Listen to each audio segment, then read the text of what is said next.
everyone! Welcome back to Empire Intelligence, and we are not doing an artist interview today. We are doing an artist interrogation.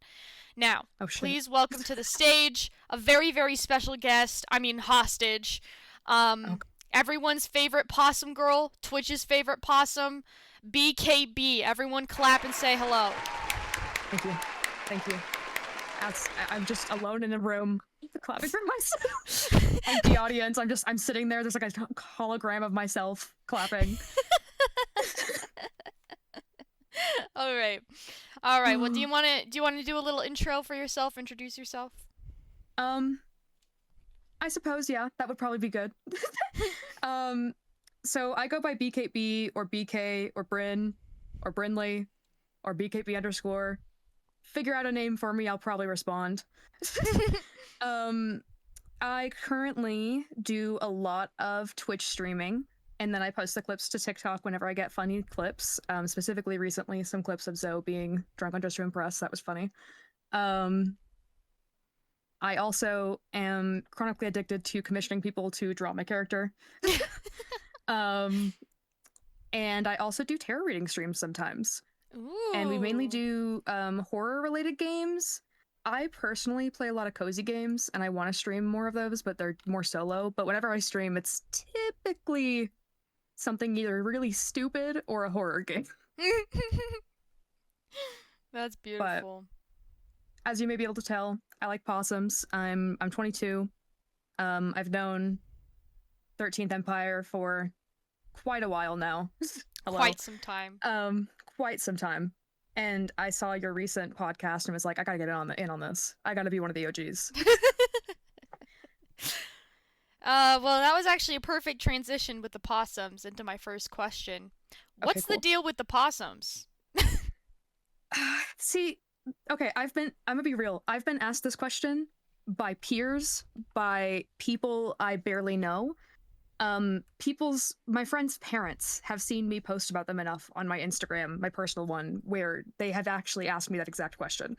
And I'll be real, I don't know. I found them once upon a time as I was actually, I just realized that it's recording my audio very muted. Never mind. I just heard a sound play and I felt bad. We're good.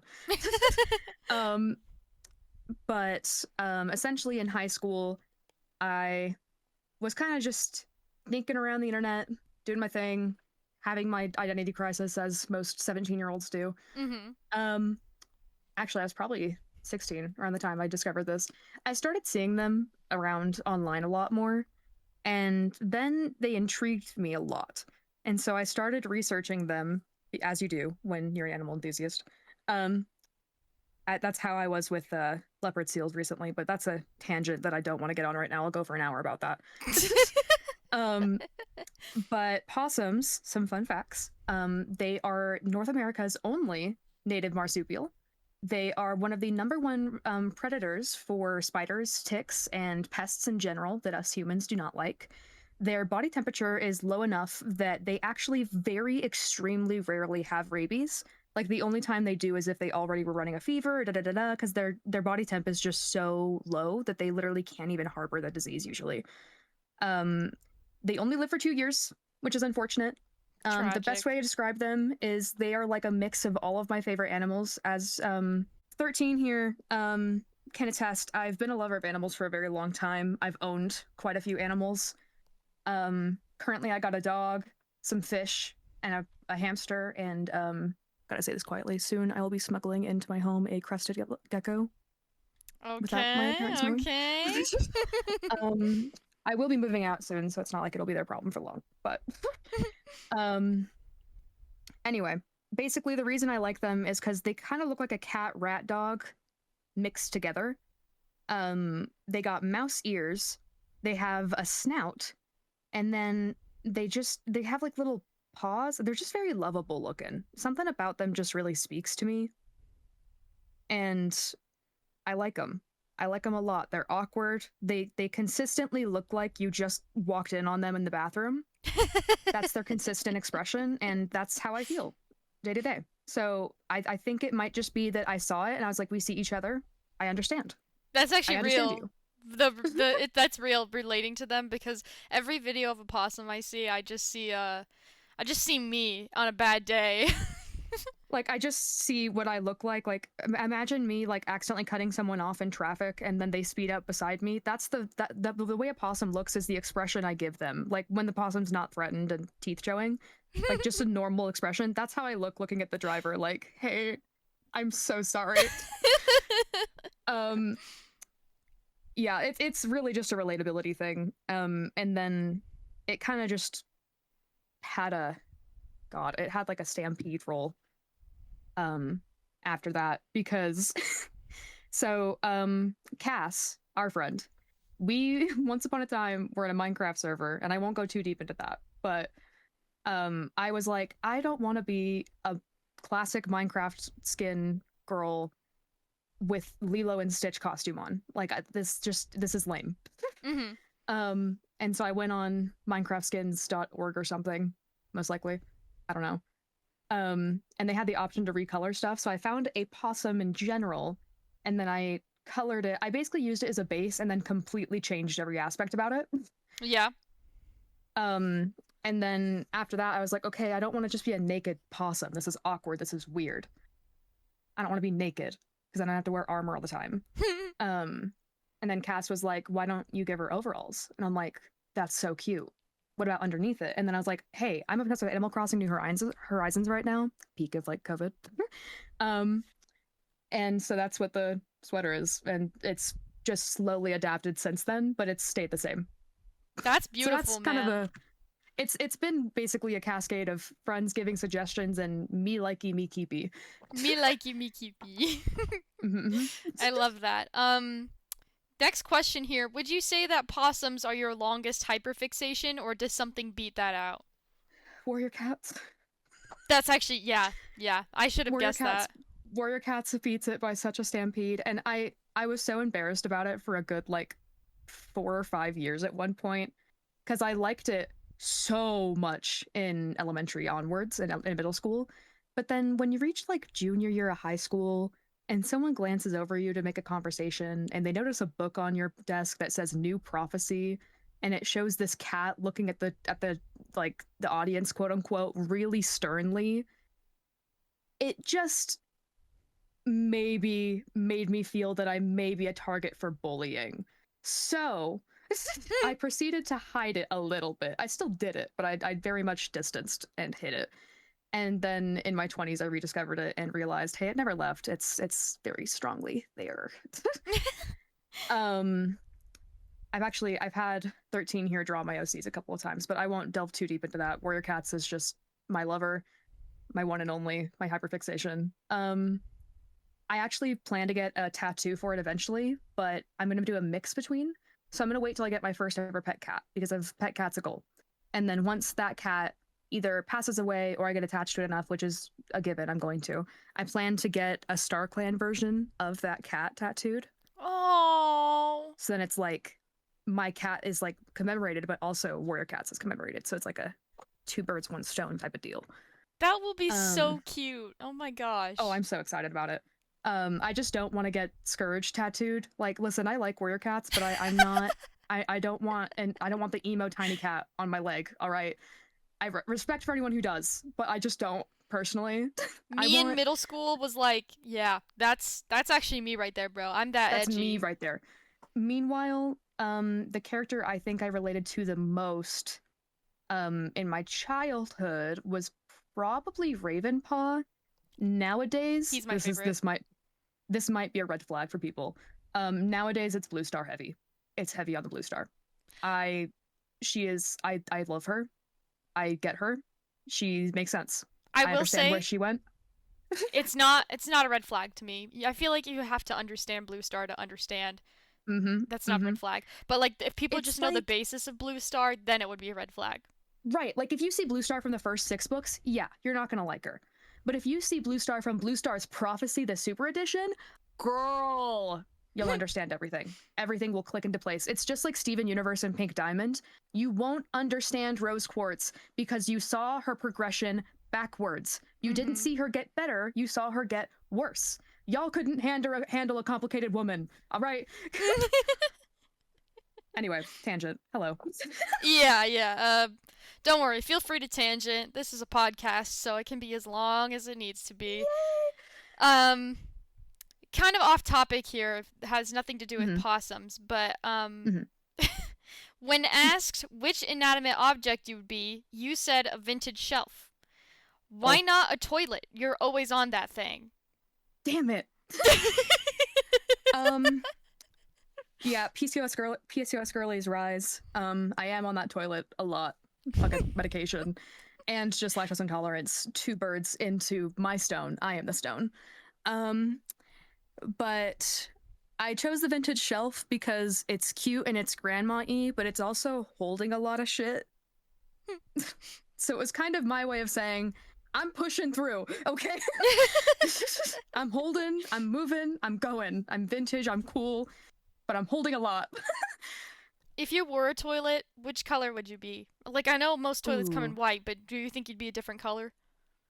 See, I want to say purple, but I let me look up purple toilet. But like, I just feel like, how do you make that work in a room? I accidentally looked up purple toilety. Okay, that works. Um, See, I thought like a lavender toilet, but everything I'm seeing here just doesn't. I feel like if someone had one of these toilets, I would like hover pee at their house. I wouldn't even sit, I would hover. Um, I'm gonna go.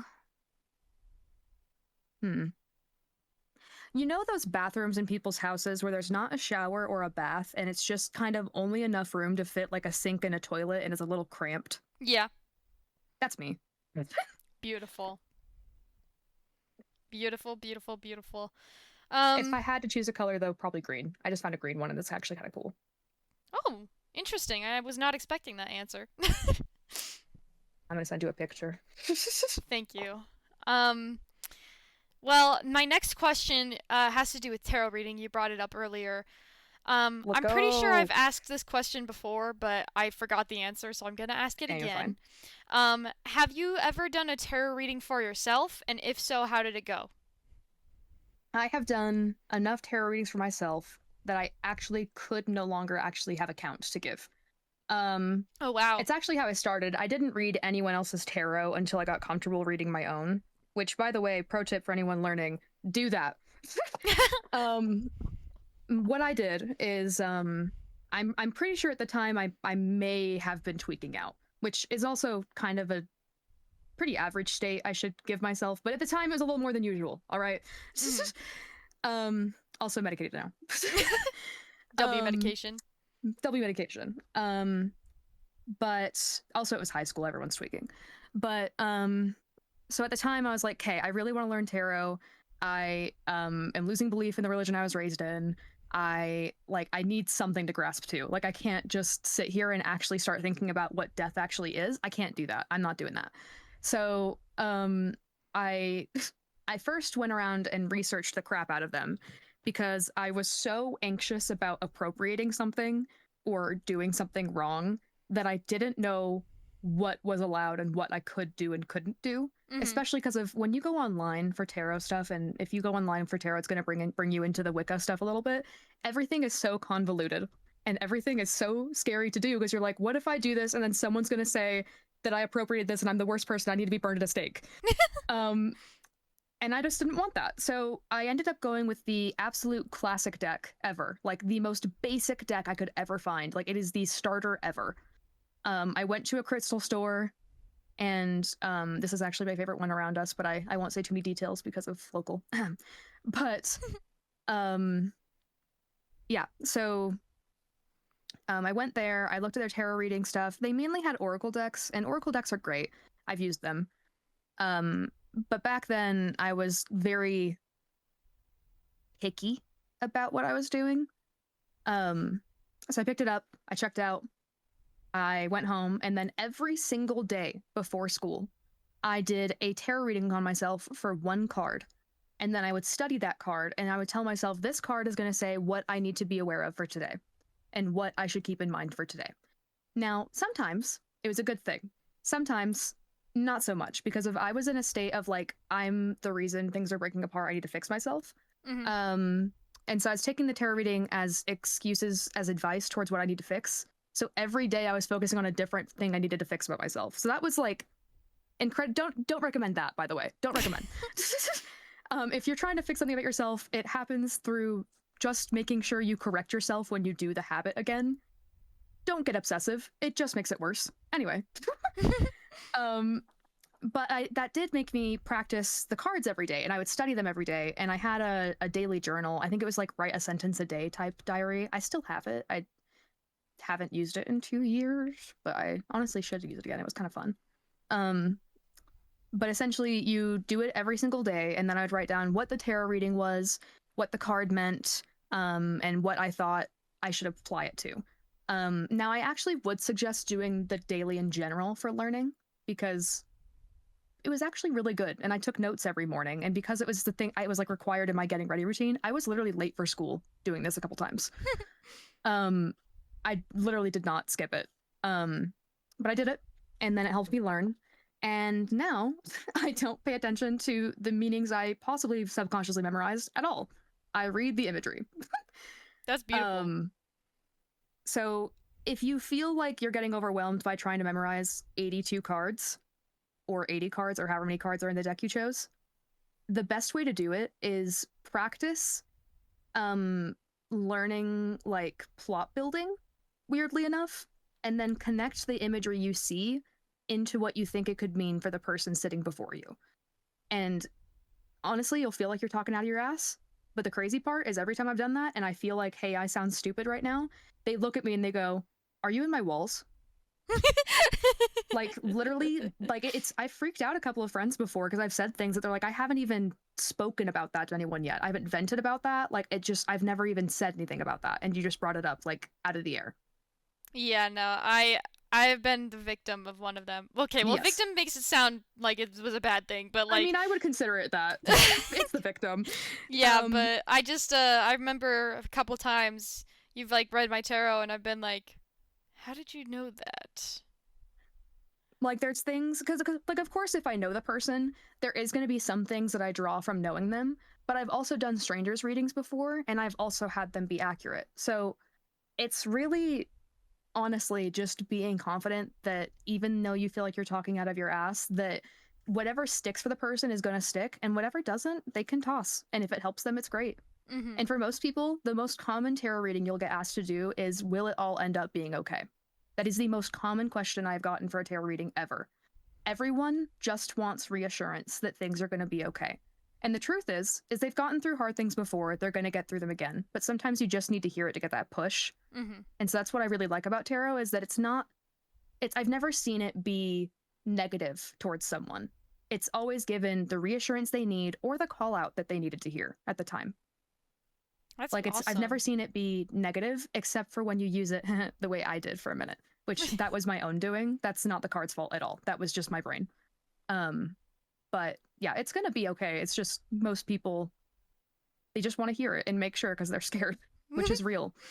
Yeah, no, the future is scary, and yeah, I think the last time you did a tarot reading for me, I was like, am I gonna be okay? Like, Mm-hmm. And so. most of the time, what the cards will tell you is like, in order for you to feel like everything is okay, because everything is going to be okay, but it'll like give you advice on what you can do to further build the foundation for you to feel more comfortable. Mm-hmm. Because usually when people say like, "Oh, I'm worried it's not going to be okay," they're usually feeling a little unstable or like a little bit like they might be kind of gripping at strings, like they might feel like things are revolving around them. Sometimes you just need a little bit of like a, "Hey, here's a wooden board to stand on. It's okay." Mm-hmm. Like that's literally all it is for me. Sometimes it's just here's a wooden board. It'll be fine. Yeah. Um.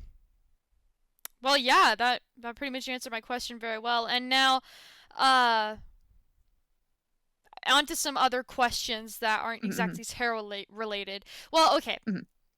I'm When okay I if they are anything under the sun. Okay, yeah. So the thing is like all of these questions are for like artists that have been drawing for years and years on end. But Mm-hmm. if you feel I've been like you answer, drawing. yeah, but if you feel like you can answer better by in terms of writing or in terms of tarot, because I would consider that like an Just art like, form. oh, really? Okay, cool. Yeah. I guess it So would be kind of mentally, huh? Hmm.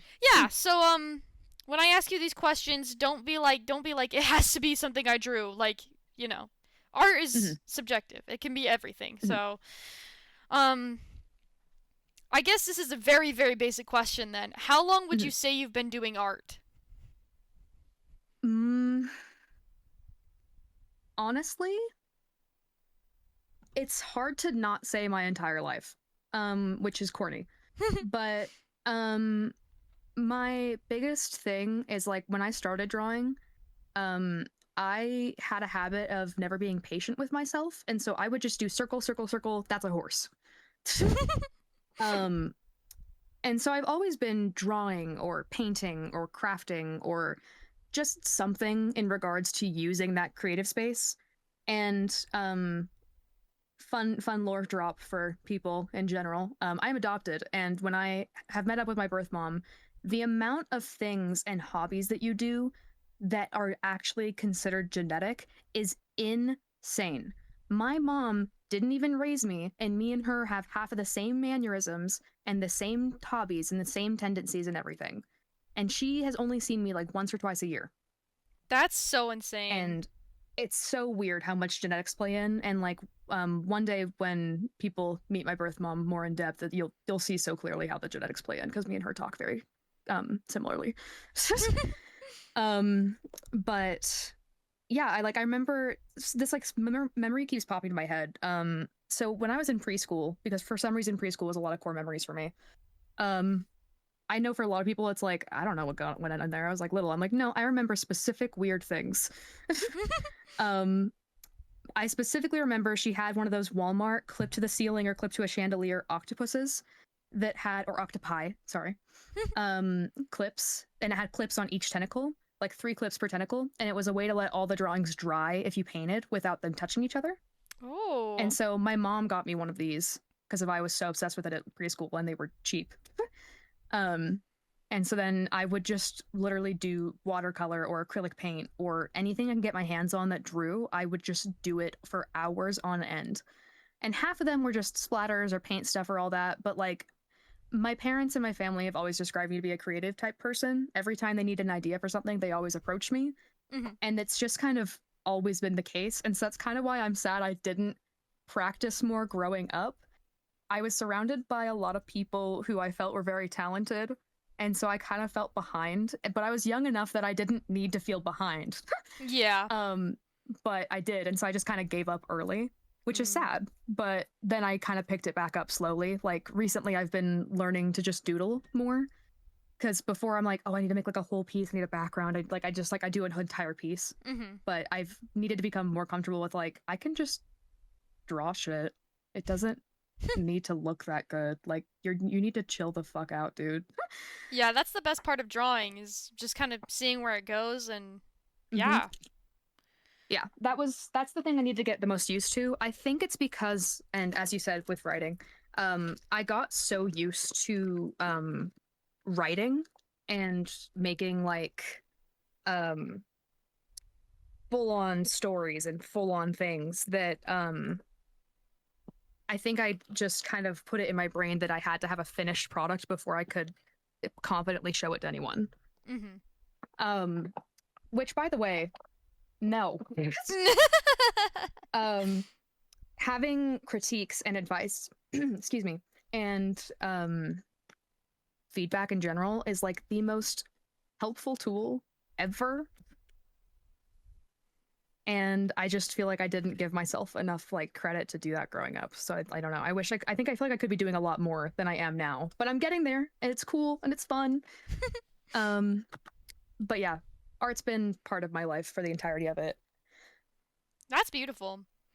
Um when sorry, I'm like kind of jumbled here because now I'm like you kind of already answered this question and so I was No, you're like fine. You're fine. If you ask me it again, it'll probably bring me up to another memory or tangent. So you're fine. okay, yeah. So why did you start doing art in the first place then? Was it just because you were surrounded by it or did you actually like be drawn to it, you know? I don't think I remember. I was so little when I started doing it. I don't think I can remember. You know what it actually might have been? Now that I think about it, I was so obsessed with dogs growing up. Still am to this day. Ask 13. Me and my dog is spoiled as fuck. Now that I have one. Literally brought him to the doctor because he got a bug bite. Literally could have slapped Neosporin on that thing and been like, great. But I'm like, no, he needs antibiotics and doctor, he's gonna die. But I was so obsessed with dogs back then, and growing up at first, I actually didn't talk for a long time, which is funny considering I yap so much now. But the doctor was like, yeah, she just doesn't feel a need to talk. She's just getting everything she wants by going, and so like I didn't have any reason to learn, so my parents had to literally force me to start using my words because I got by fine by just making sound. So they kind of just were like, oh, it's our fault a little bit. Caveman brain. Yes, I was like, me want food. Ah. Anyway, but before that, because I still had trouble beginning to talk and everything, they started putting on this sign language kids show. I so wish I could remember the name right now. I'm going to look it up while I talk about it.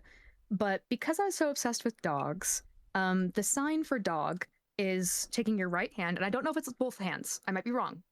Keep in mind, I was 4. But you take your right hand and you slap it on your like mid-thigh, and that means dog. It's like patting to say, come here. That means dog. And so every time I saw a dog growing up, I would violently, to the point of bruising my leg, slap my leg and say, dog, dog, dog. Dog, dog. In sign language. DVDs for kids. I really want to see what this is called because I really liked this show. Signing Time! That was the name. Signing Time is so cute. I love it. I don't know if it's actually good for sign language learning. I just liked it growing up. But anyway, because of that, I drew dogs so frequently. And for some reason, I would give them like long lashes. Like I girly popped the fuck out of these guys. But they were all these very circular. Like, you know how earlier I talked about how I never like practiced and I kind of just give up, shebang slapped it on to the paper. Yeah. Didn't really have any patience. Yeah, that was how I drew dogs for a very long time. I actually found a picture of one recently. My grandma has one framed because of when she was remodeling her house. I drew one on the wall that was going to get demolished, and so she took a picture and framed it and hung it where the wall was. Oh. You might, if you put this in the video, just blur out my name. Okay, yeah, I will. But that's what I mean by circular and quickly. Like, look how hard the pencil marks are. I'm gonna put this in. They are. Look how smudged the lines are and how lashed up she is. And you know it's a she because she had eyelashes, so that means she girl. But yeah, so I was very obsessed puppy, as it says, and I pointed to it in case you weren't aware. But yeah, very obsessed with that to a point that was pretty much all I drew. It was just that same dog over and over and over again. So now that I'm drawing the same possum over and over again, it's not that shocking, I fear. The only difference is I'm just doing it in different poses and stuff nowadays to try and practice actually drawing. Another one, thank you. Another one, thank you. Enough to make literally like imagine like if a penny had a possum on it, enough versions of BK doodled out at this point. We could have like a million different penny designs with just different versions of her on it. 1 cent BK. That would be kind of fire, I can't even lie. It kind of would. I wish pennies didn't have the same design every time, but that would make it... I mean, it's a penny. Who's going to take the time to counterfeit a penny? Who cares? Sorry, never mind. No, you're fine. Yeah. That's what made it, is dogs. That's Animals beautiful. Comes back. Yeah, no, so I guess that was your muse as a kid, was that one dog with the most insane eyelashes I've ever seen. Most insane eyelashes ever seen on an animal. Also, what is that tail? Like, that thing could batter a child down. Like, it's like a beaver tail. Like, you take that, whap, kids on the ground. Kids on the ground. Oh, that's good. Like, you could, like, imagine, like, that thing could helicopter away by spinning the tail in the air. It would be about as strong as an army helicopter, too. Yes. It would blow small bushes away and everything. Like, it... Anyway. Oh, Yeah. wait, this dog might be based off of a childhood dog of mine named Angie. There was a wiener dog that my aunt and uncle had, um, and they lived up on a ranch with the cows and the heifers. And the Um, heifers. and they had a wiener dog named Angie, and I adored her so dearly. And I passed her cheese under the table and snuck it. By the way, the kids who do what I did as a kid growing up would piss me off nowadays so bad. So I Oh get why yeah, people were no. annoyed with me growing up because I would pass the kid. I would be like, "But doggy don't get no food from table, so doggy feel bad. So me need to drop a little bit of lasagna down to dog as treat." No, No, bad, I, bad. I'm gonna take the puppy tail that I drew and I'm gonna whap you into the sun. um all Oh. right. Well, next question. How would you describe your current art style? Not your previous art style as a kid. Your current art style.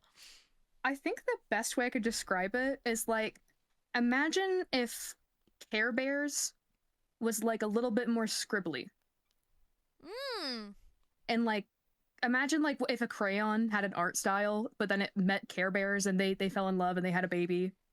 And then the baby can draw, but it's kind of scribbly. That's my art style. It's Care Bears crayon. Scribbly. That's beautiful. I can't believe they fell in love. I didn't know that. Yeah. They got divorced. We don't have to talk about that part. Oh, my bad. My bad. I I didn't know, know I that know. was like a It sensitive was such a bad subject. break. I'm a child of divorce. I'm a, ch- I'm a child of divorce. Oh man. All right. What art program do you use specifically for drawing, I should say? Mm. Um, so I use Fire Alpaca a lot because it's free. Um, and also because I got used to it. I wanted to draw digitally again because I was drawing on paper for a long time. Nowadays, I'm kind of going back to drawing on paper a lot more because of doodling with a really good pen. Like, give me like a Sharpie gel pen. God, doodling with a Ooh. Sharpie gel pen. Sign me Yeah. up for 2 hours. Um, but then I'll get bored and watch TikTok. um, but yeah. So I do Fire Alpaca. I currently have a Wacom Cintiq 16 for a drawing tablet, and I bought it completely impulsively. I don't have an excuse for that. I just was slightly interested in drawing again and went, I need a drawing tablet that goes to my computer that I can draw on the screen of. Because the one I had was one of those old Wacom tablets that you plug in. This thing had a CD to download its program, okay? It was blue, and then you would draw on the pad and you'd look up at the screen and it would connect. Now, here's my problem. I want pen to paper. I want it to make sense for where I'm touching to be where the drawing starts. So having that disconnect was really bothersome for me. Mhm. And I was fine with it for a minute, but the the anger grew. The rage inside me grew. um, and then I found out they had a sale going on. Plus, there was a refurbished one for so much cheaper than usual. I think I got it like 700 or 800 bucks cheaper than it was supposed to be. Oh, Um, nice. very very nice. And then I did a payment plan. um, but yeah, I don't regret buying her. I just definitely shouldn't have. But that's how most of those purchases go, anyways. But that and Ibis Paint a little bit. I was on Ibis Paint for a while, and the Fallen You Doodle app. We don't need Yeah. to talk about her. Rest in peace. Rest in peace. I miss her every But it's day. I miss her every day. I mainly use Fire Alpaca nowadays, though. A lot of Fire Alpaca. Would you say you recommend that to other people? Um, yes and no. There's aspects that I enjoy. There's aspects that I wish I had. Um, my main annoyance is I wish I could put a reference in like the blank outer space of the canvas. Um, instead of just being able to zoom in and out. Like I wish I could zoom out and then see it in like the space that's not where the picture is. Like I just want to be able to put the references places where it's not on the canvas. And there might be a way to do this and I might just be dumb, but I just want to be able to see the reference a lot closer and be able to color pick it without it being a separate layer on my drawing that I have to constantly hide and unhide to check the reference. Yeah, no, I feel that. It's with Ibis Paint specifically. Mm-hmm. Yeah, no, that's a very valid criticism. I think every drawing program should have like well, I guess okay. Ibis Paint has a reference window, but I don't know. I don't like that. Because it still takes up your screen when you're zoomed in, you know? Um, Right? Like I don't I want to be able to see it, but I don't want to see it that badly. yeah, literally. We Um, need like a good in between. yeah. Um, well, my next question is, would you say you have high standards for yourself? Oh. um yes and no. Um Typically, I think what I would describe it as instead of standards, because I do definitely try and hold myself to a certain point, but I think I have more of like a drive than standards. Like I have a drive to do things, but the standards part, if I give myself too many standards, I'll start tweaking out. Um, like for a long time, I struggled to like do certain things because I got so used to being like, once you complete this level in this game, you have to pick up 5 things in your room, which sounds like a good idea until you get so micromanaged managing to yourself that everything you do feels like it needs to have a subtask and then a subtask and then a subtask. So I Oh, guess I wow. previously had very high standards and now I am trying to leave it alone because of I've learned that I cannot be trusted with that. um I need to put that toy on the shelf, if you will. On the um vintage shelf. on the vintage shelf, yeah. But I'm trying to be better about just like taking things slow. Like I'll get there eventually. Don't act impulsively. Just take your time. It'll work out. Like I still know I want things for myself and I'm still driven towards them, but I'm not pushing myself to the edge of glory so much, if that makes sense. Mm-hmm. I hope that wasn't that's what you're looking for in the question. I don't really know. I don't No, know.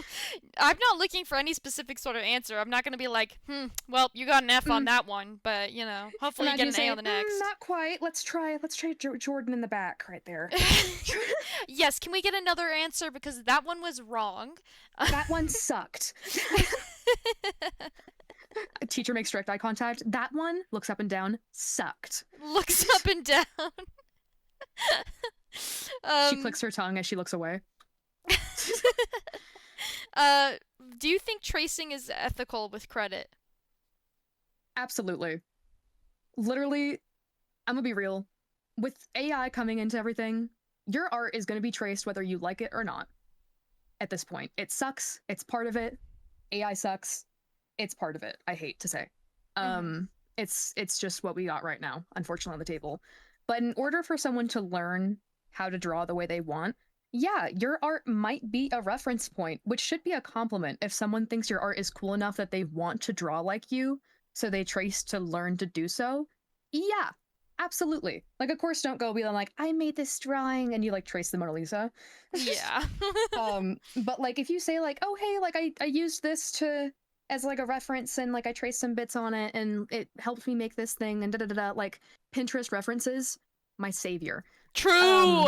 I love going to Pinterest and looking up that. And recently I've been looking up actual people posing that way and tracing the person's outline to draw and get the idea of the anatomy.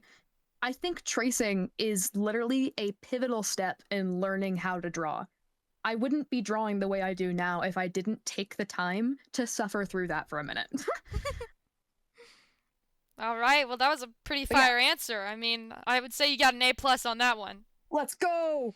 Um, Calum, my dear friend, he does this website a lot. I don't remember the name of it, but it shows like nude models, and you're supposed to like practice the, um, I think it's like the line of motion in a Line body. of Like you're supposed to action. practice which line of action. Thank you. Which line is like the biggest one, and like everything else. And I've never quite understood it. I want to. I'm working on it, but that's one of the ones where I'm like, oh shit, like that's the part I'm suffering through right now. Loki. Yeah, no, the Line of line of action. action is. Yeah. The line of action and I. We're exes. We're not on a great, like. We're We not met in in a bar, we talking. kissed a little, and then now we have that awkward phone number saved on our contacts that we don't know what to do with. Yeah, we're not on talking basis, but, like, we still send posts to each other. It's like this weird relationship, but. Yeah, yeah. They're not my close friends or anything. All right. So my next question is, what is your favorite piece and why? And remember, this doesn't have to be something you drew. It can be something you wrote. mm, mm. Mm-hmm. Ah, that's a hard one. If you need some time to think, I can cut out the what's it called? The Dead space. space. The space. Yeah. Um, there's a drawing I did once upon a time, and mind you, this was I did use a base for this one. Very much so used a base. Here we are. Okay. Again, I used a base on this one, so specifically the hands and the feet, I would like to say were not my doing. Um, I was gonna say, okay, but if I was gonna say if you didn't have a favorite piece, this one would be my favorite piece. I love this yeah, one. I this one is really cool to me. I like the dynamic of it. Um, I would change a few things nowadays, but I back then I was experimenting a lot with like blending and different paint like brush types and stuff on there. I honestly should kind of revisit that a little bit. But the only thing I would change is how I did the highlight on the glass because I just did a black circle. Like, girl, just use a white highlighter. Are you kidding?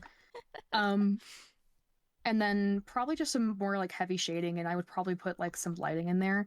It's interesting to look back on this because I figure I kind of picture this like one of my magnum opuses, but like looking back, I'm like, there's multiple things about this I would change. That's the best part about art is you can come back to it and change it later. Precisely. Like the drawing I did of you as a deer that one time, on the mountaintop, which I think is your banner on Discord right now. It is. It is. I just barely clicked. That one, I'm very proud of how the lighting on that one went.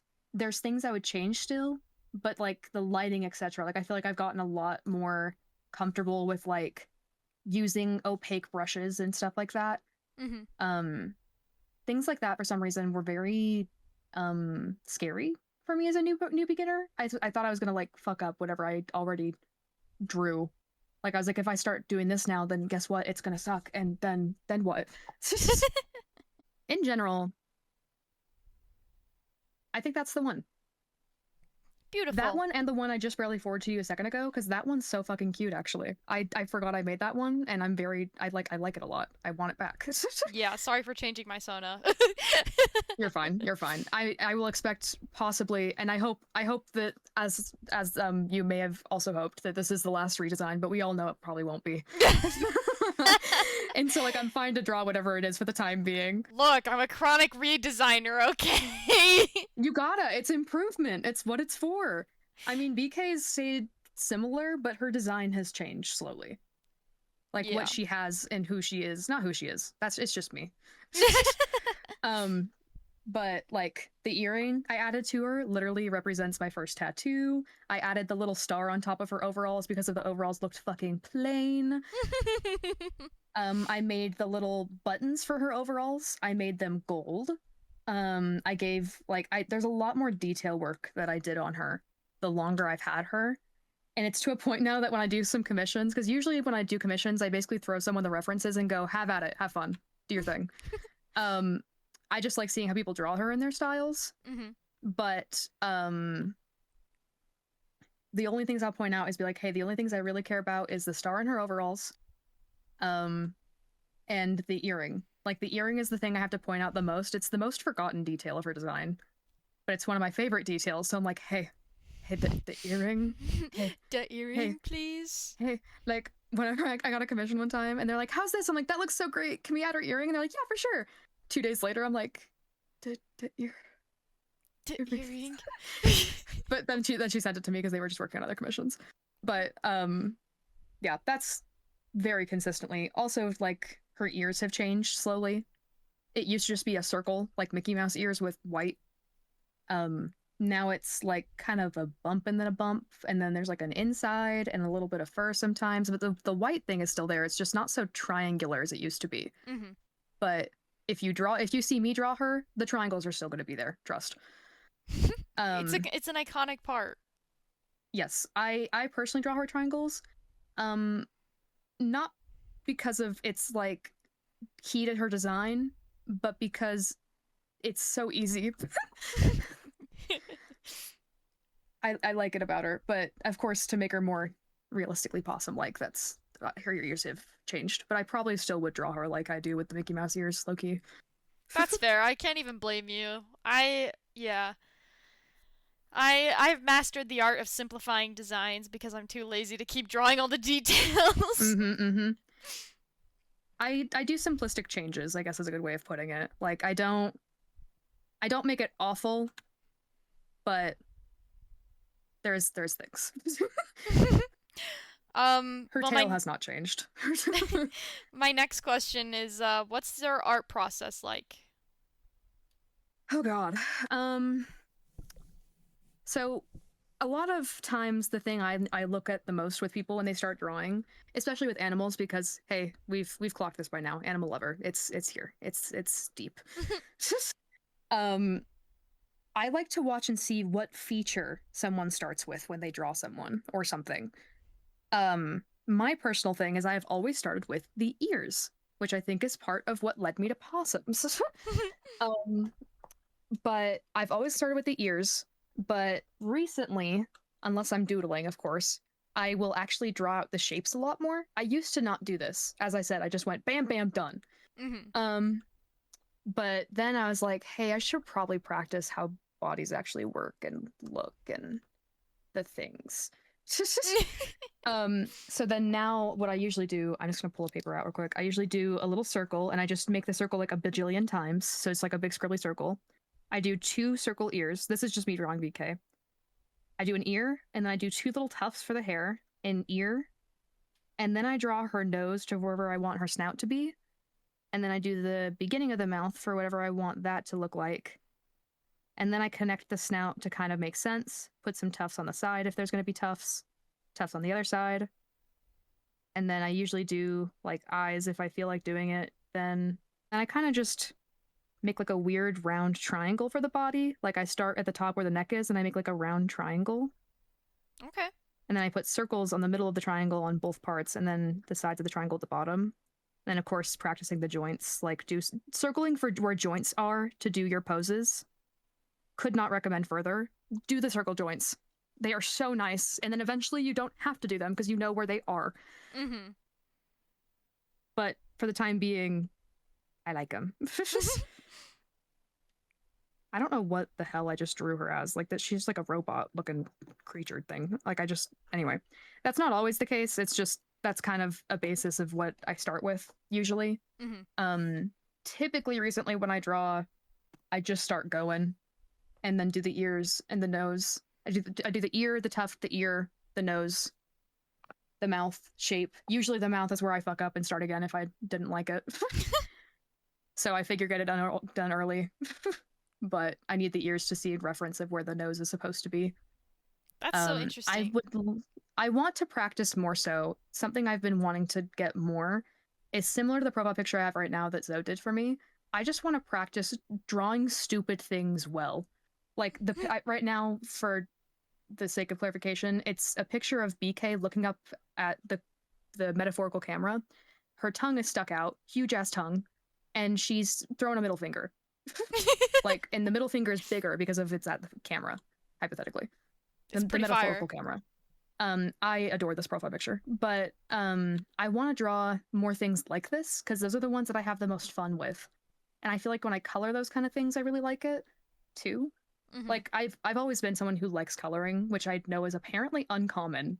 The more that I learn about art and the more that I talk to art friends, i.e. you and other people, about like advice, um, coloring is not common to enjoy for some reason among people who draw. I didn't Yeah. realize that was a thing until the recent podcast episode, which by the way loved. Thank Um, you. and then talking to people like you, where it's just like, oh, I have to color this thing. I'm sitting there like, that's my favorite part of the entire process.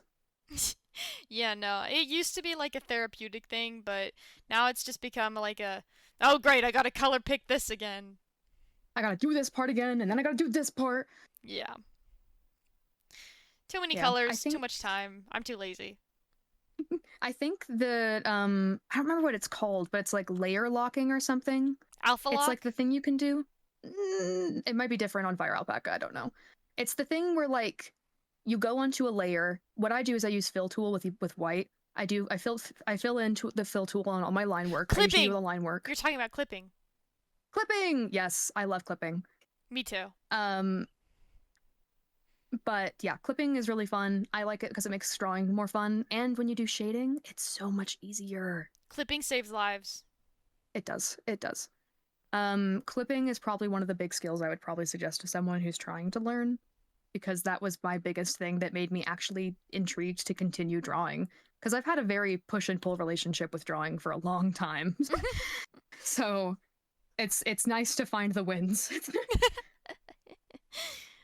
What's the most challenging part of the art process for you? Making the torso proportionate. And Real by torso, I don't mean like the chest. I'm not over here giving it bahangas, but I mean like I don't completely understand where the rib cage ends and where the waist begins and where the what do you call like the tailbone area? Like that there's a word for that the bone. hips? What is that? Hold on. Human skeleton with labels. Are you talking about the hips? Kinda. Pelvis. Pelvis, yeah. Yeah, the pelvis area, that part fucks me up. I don't like it. Um I because I think it's weird because of like I know it's natural for there to be like a little bit of a pouch, but because of how we were raised, whenever I draw it that way, I'm like, no, that doesn't look right. And then I sit there and mess with it and then I get frustrated. Like That's real. um sketching something over and over and over again, that is the worst part of the process for me personally. I don't like the initial. I want to jump straight to coloring and being done. I don't like sitting there and drawing over and over and over again because it just gets me more and more frustrated. And then eventually I'm gonna be like, you know what? I give up. And then I put the pen down and go for a walk.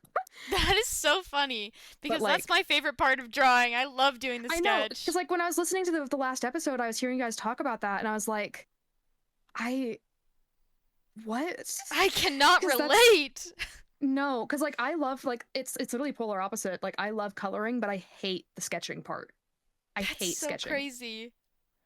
Like, so when I was practicing nude models with Caleb the other day to practice line of action, that is quite literally that's like take metal gears and hold my eyes open and pin me to a wall with No! more gears that No! hurt. That's the No! type of torture we're doing. I'm in there screaming in the dungeons, going. You just hear like screaming in the background. You're in the king's lair. Yeah, that's me in the background screaming because they're making me sketch. That's so funny. Oh man. See, this is why I like talking to artists because it's like I love to hear what's fun for you, you know? What's Hmm. fun? What do you not like? Because every artist has something they like to do and something they don't like to do. Right. Um well that about wraps it up for our basic question section. Now Okay. it's Okay. time for the quick fire round. So, Fuck. yeah, Okay. prepare, lock in. Okay, are Gotcha. you Gotcha. ready? I hope so. I'm nervous. I'm gonna Okay, pee a little. what's your favorite song right now? Oh fuck. Um. Shit. What is it? Um. Splinter by Spill Tab. Actually, two came to mind. Splinter by Spill Tab, and Panic at the Disco. Ever since we met, I think it's called. It's like ever since we met, I only shoot up with your perfume. Da da da da. What is it? What is it? It's gonna bug me. It's bet. Wait. It's better if you do. Now I'm. Give me a second. I'll figure it out while we do them. Anyway, continue. Sorry. That's the answers. Is Panic at the Disco, that one song that says like, "Ever since we met, I only shit with your perfume," and "Splinter" by Spill Tab. Sorry, that was so funny because I just heard the beginning of that song. Nah, nah. That was so good. Um, You just hear a little bit of it of me going on Spotify, like going fuck, fuck, fuck, looking up Panic at the Disco. okay, what's your favorite animated movie? Oh shit. Um, I want to say Fox and the Hound. I do really like Fox and the Hound. You said you want to say, but is there something else that you wanted to say instead?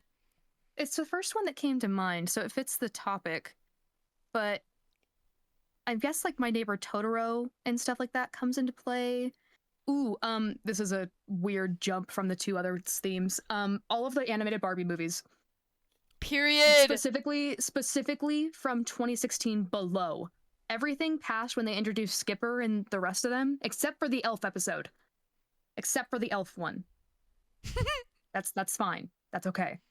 But I'm okay everything with else, this. like Barbie fairy, like what is it called? Like Fairylandia, Mermaidia, Mermaidia, yeah, and Fairyland and all that. Mermaidia, Fairyland, all of those except for that fuck ass elephant. Get her out. But Yeah, Island Princess was crazy. Island Princess is crazy. Hate that elephant. But every one of those Barbie movies, I ate up, That's so real. devoured, licked the plate clean. I found the song. It's Nearly Witches Ever Since We Met. Fire. Okay. Fire. What are some artists that you love? And it doesn't have to be for drawing, just in general, like favorite writers, Hmm. stuff like that. Now listen, I want to say Aaron Hunter, but Aaron Hunter, you got some discrepancies we need to talk about on a different day. um, i.e., killing a background character 3 times because they kept forgetting he was dead already. Now this one you might actually remember. And this person's account is no longer active under this name specifically, but Borking Fish Yes! was huge for me growing up. Oh, And I did actually find their actual active account recently. What is it? I need to find it again. I followed it and I joined their server too. Hold on. I'll look for that in the meantime. But Borking Fish was a huge one for me. I think I was very jealous of their Fox and the Hound-esque style at the time. Grey Pillow? Let me put you on Grey Pillow. I love Grey Pillow so much. I want one of their commissions so bad, but they're expensive. Which, fair, but most of their commissions are bid-based, so they post like a sketch of the character, and they say, okay, we'll put your character here and here and here, and then the starting bid is this. And so usually I can't get one, but if you've ever seen those like drawings people did where they changed Minecraft mobs into cats, that was Grey Pillow. That was Grey Pillow. Love her.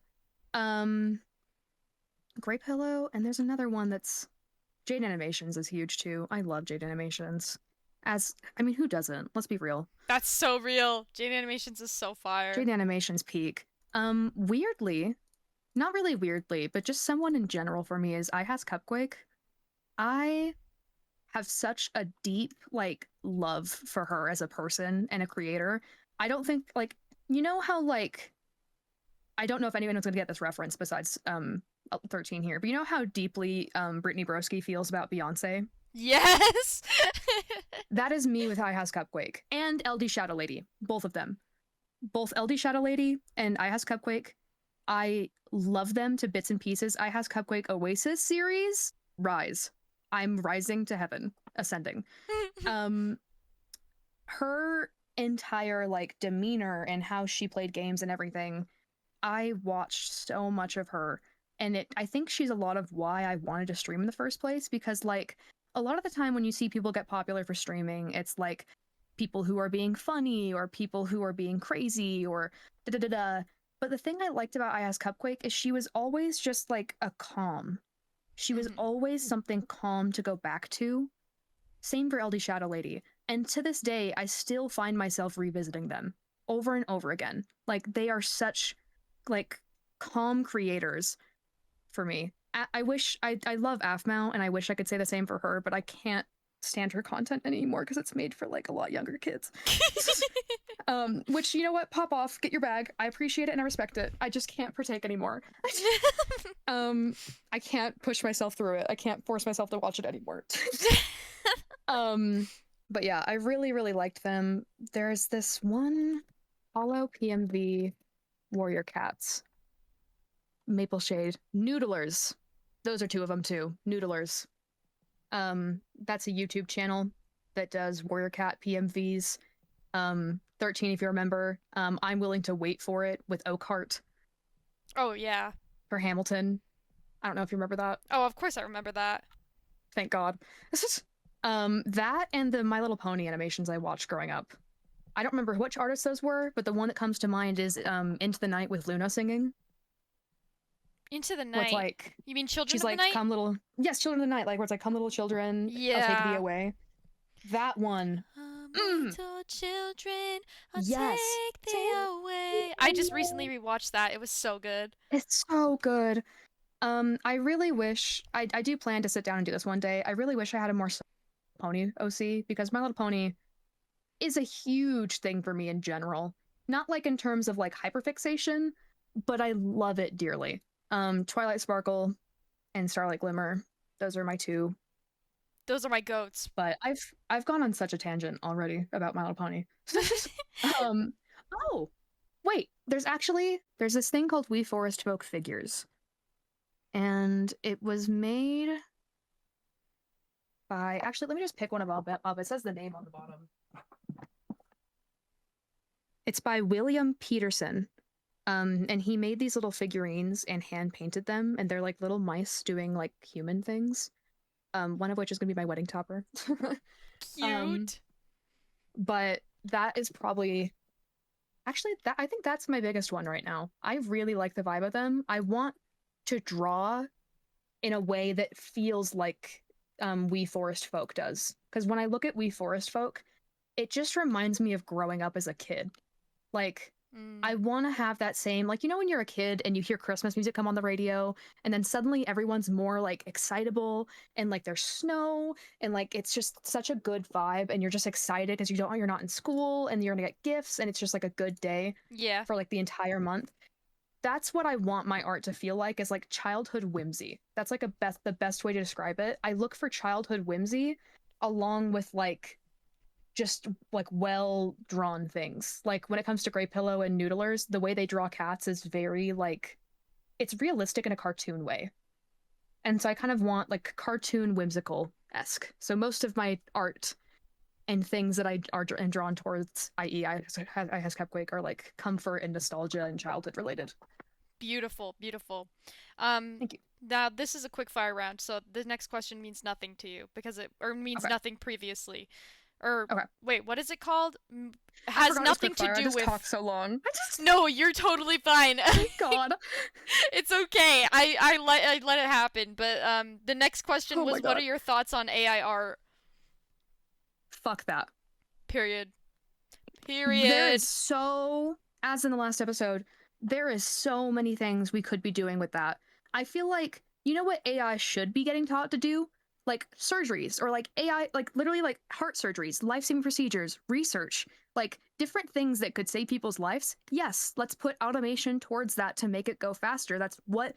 Like, that's why we have revolutions, quote unquote, like the industrial revolution, is you want things to improve. So why are we making them worse? Like Mhm.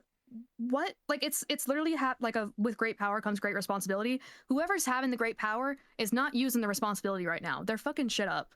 Mhm. I always see AIR as like sorry, excuse me. You're good. I always see AIR as like I think the problem with it really is that the responsibility's been placed into the like everyone's hands. I just, and call me crazy, maybe it should have been blocked off to just be in certain industries. Like, I don't think there should be public access to AI like that, personally. mhm. And I completely agree with that. I feel like AIR is like what we like why did we come after the thing that is the most human? Like cuz art is Right, like that's what the they most were saying last human as episode. it can get, you know? Literally. Like, the most human thing you can do is create and, like, learn and grow. And that's the, like, art in general, if you look at your art throughout time, that's exactly what it does, is it learns and it grows and it becomes better in your own way. And it's I think it's like the most like vulnerable version of self-expression too, because it's like just so personal for some reason. Mhm. Um, it's like handwriting. It's just so personal. Um, but then having a robot do something that is allegedly personal, it's like instead of it's okay. I have kind of an interesting way to describe this. It's like giving someone a Hallmark greeting card and then just signing it versus giving someone a handwritten card about how much you appreciate them and why you like them as a friend so much. Which one do you think your friend is going to save and cherish? Yeah. Let's be real. Which one do you think is going to end up in the trash the next day? Yeah, no. I completely agree with you. Um That's the difference for me. yeah. Um what do you hope to achieve with your social media presence? Like are you aiming for something specific or are you just kind of posting to see where it goes? Honestly, when I first started, I was like, okay, I want to be a Twitch streamer. I want to make content. I want to be a YouTuber. Like I was like, lock in, let's go. Um, And eventually, mainly from fear, because if content creation does have cons, a lot of people want to do it, but not a lot of people want to deal with the consequences of it because there is consequences, i.e., lack of privacy. You can't really go anywhere without people knowing. Doxing, things like that. It's a very like you don't really, and then if you become friends with people, like you don't know if they're actually being your friend or da da da. Like it's just there's a lot of cons that come into play, especially in regards to trust. Yeah. Um, However, if I was to gain followers one day, I wouldn't mind it. I feel like what I want is I want to, if I get a following like that, I want to gain it organically, if that makes sense.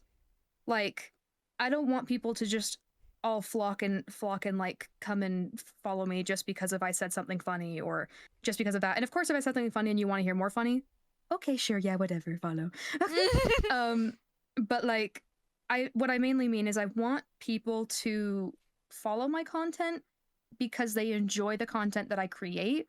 And I want my content to kind of provide the same safe space that I've been given throughout the content creators I watched growing up, like I Haska Quick and LD Shadow Lady and all them. Mhm. And I think the biggest thing with me with them, and I think this is also just maybe a tangent in itself, is like I was very uncomfortable with like girly things growing up.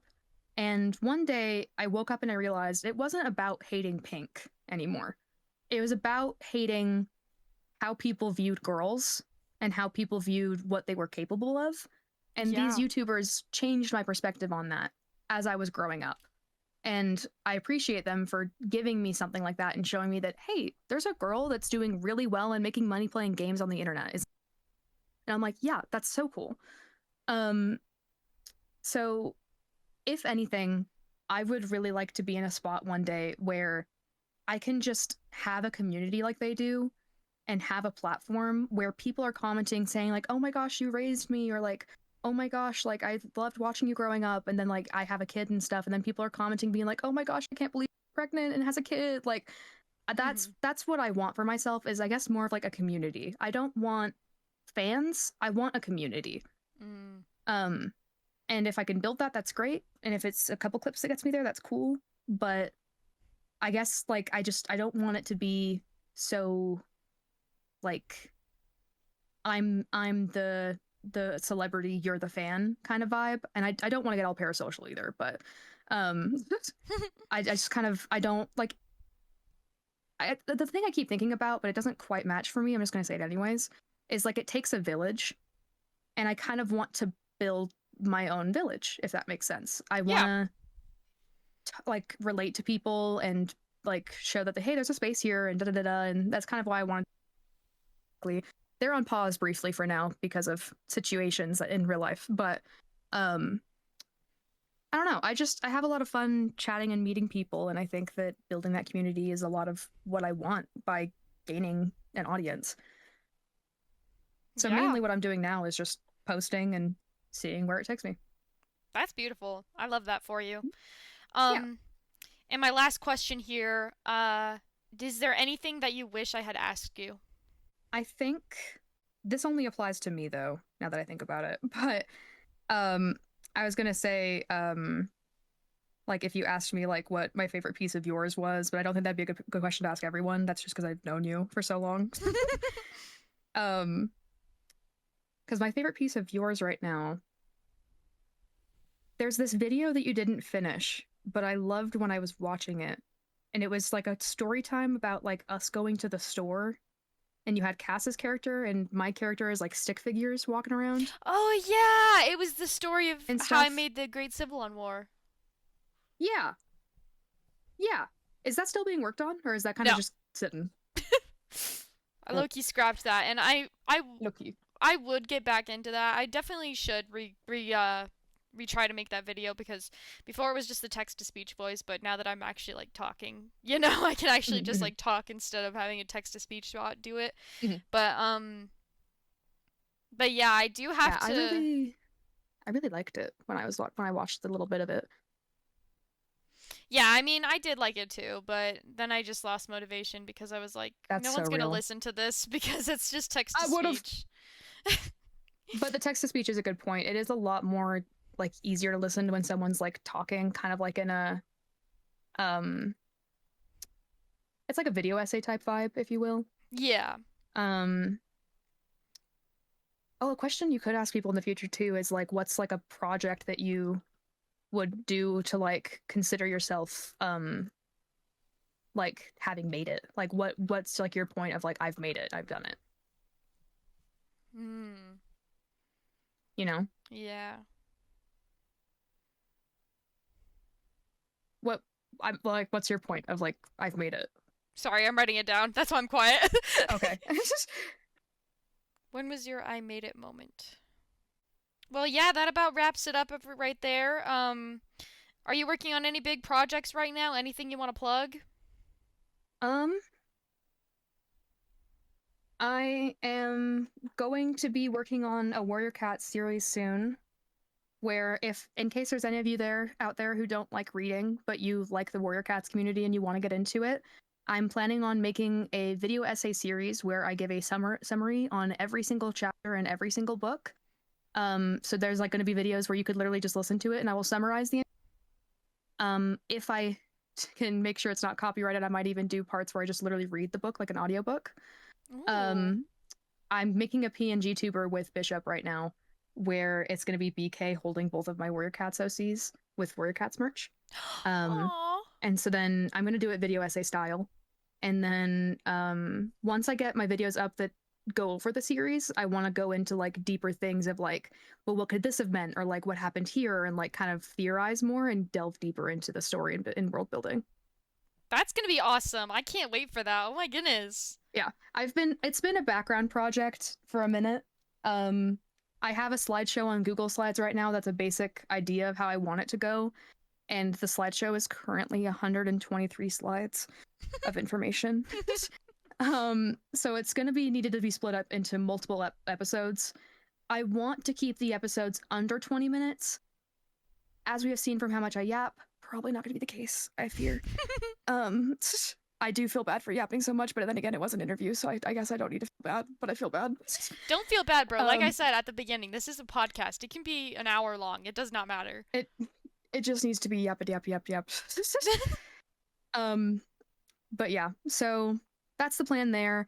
I was honestly low key considering with Warrior Cat stuff because there's not a lot we can plug into Warrior Cats like as background, and I don't want to put like Subway servers up there. Mm-hmm. um, so I was thinking about because there's this game called Cat Tales, and it's very Warrior Cats esque. I think it might be actually based off of it a little bit. But I was thinking maybe I'll play that on stream while I'm talking about it, so then there's content to watch while I'm talking too. That'll be good.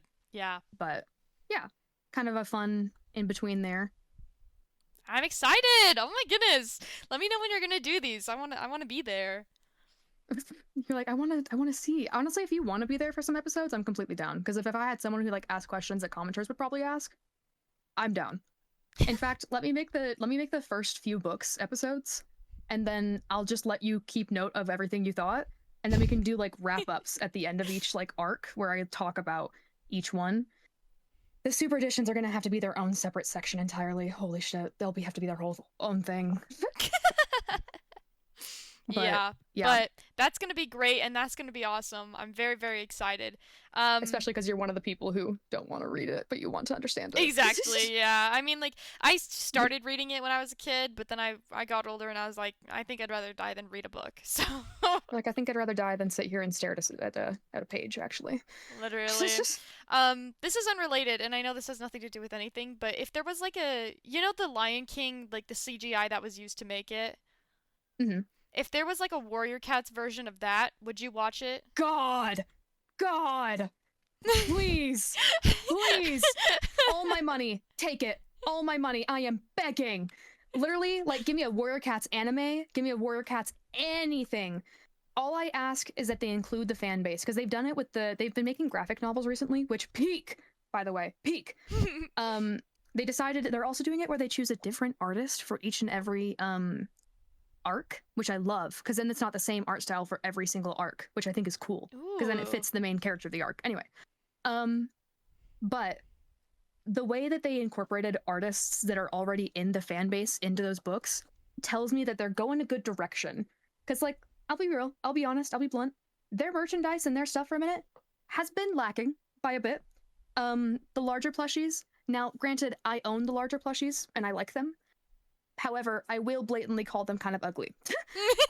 The mini ones are cuter. The mini ones are more up the alley of what the audience is looking for. I think that if they listen more to like what the fans are saying and wanting, that they would get a lot more success. Yeah. For those of you who know about the Elder's Quest and Tawny X Crow, you'll know why I'm pissed the fuck off right now. um, but yeah, I just, as long as they continue kind of down the path of trying to listen to the fan base, I think that they'll be good. However, because of how many books there are, most of the reviews nowadays are saying quit milking it. Um, but I'm still reading them, so I guess I'm the cow. I'm the cow being milked for my money. But yeah, that's the big old project. I don't have a date for that coming out or anything. I honestly haven't really talked about it that much besides on streams, but it'll be out eventually. I'm working on it in the background. That's me with my comic. It's like, guys, it's coming, I swear. I just don't know I swear when. it's happening. Yeah. Right now, I'm just waiting for the PNG tuber to be set and go, and then I have to reread Into the Wild once again. I've reread times now, but I want to be completely freshly caught up on it before I make an episode about it. All right, yeah. Well, yeah, that about wraps it up here. Thank you so much for coming on my podcast. I really appreciate that someone Yeah. actually wanted to be interviewed because I like it when I get to interview people. I literally approached 13 and I was like, please, please, please, please, please. Please, please, please, please. I was like tweaking out. Oh man. But yeah, like, do you have? I'll draw your cat as a warrior cat. Actually, that might be fun. I might do that later. I was completely bluffing, but that just sounds fun. She's destined to be a kitty pet no, forever. Completely. She would never survive in the wild. I feel like she would be an apprentice that left the clans to become a kitty pet. Yeah, she for sure. Well, technically because, she was a kit that left the clans to become a kitty pet. Well, I mean, that's what an apprentice is. Well, yeah, but like she was like young. So she would have like more so escaped camp and didn't really even choose. She just got scooped up and decided, yeah, I like it here. That's how we found her. So God, maybe that would be part of why she's so anxious all the time. She was living on the streets. I mean, she was. True, yeah. But yeah, anyways, do you have any plugs you want to plug yourself at the end here? Follow me on Twitch, bkb_, Instagram, bkb_, TikTok, bkb_, everywhere, basically is bkb_. There's bkb_VODs.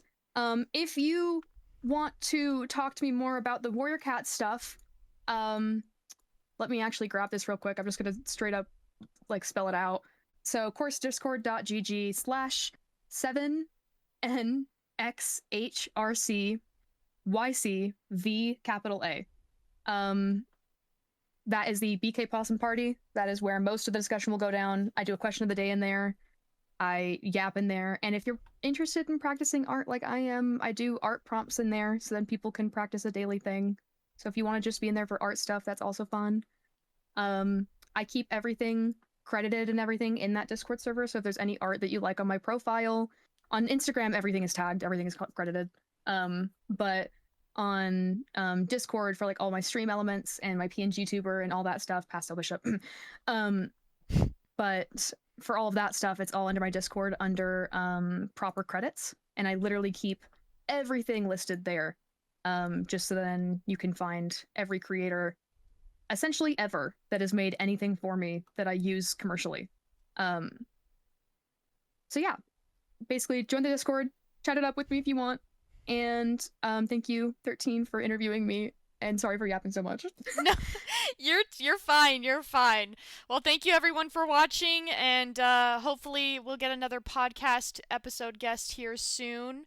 I believe I already have one planned. I just need to reach out to her to make sure that she can record on Saturday. But Yeah, look forward to the next episode. Thanks so much for being on this podcast. Thanks so much for watching. And I'll see you guys in the next one. Love you guys.